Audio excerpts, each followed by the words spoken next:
In this video, I'll show you how to fold down the rear seats of your Honda CRV from 2007 to 2012, I think.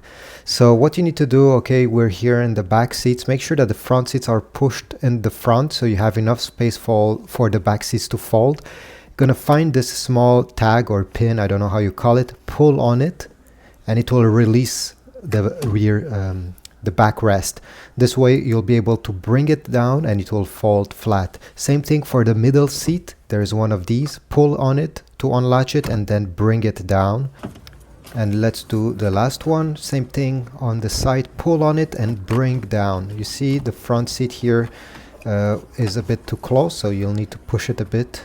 This way they will be able to fold flat. Obviously here there's no floor in the trunk, but you're probably gonna have a floor, and this is about it.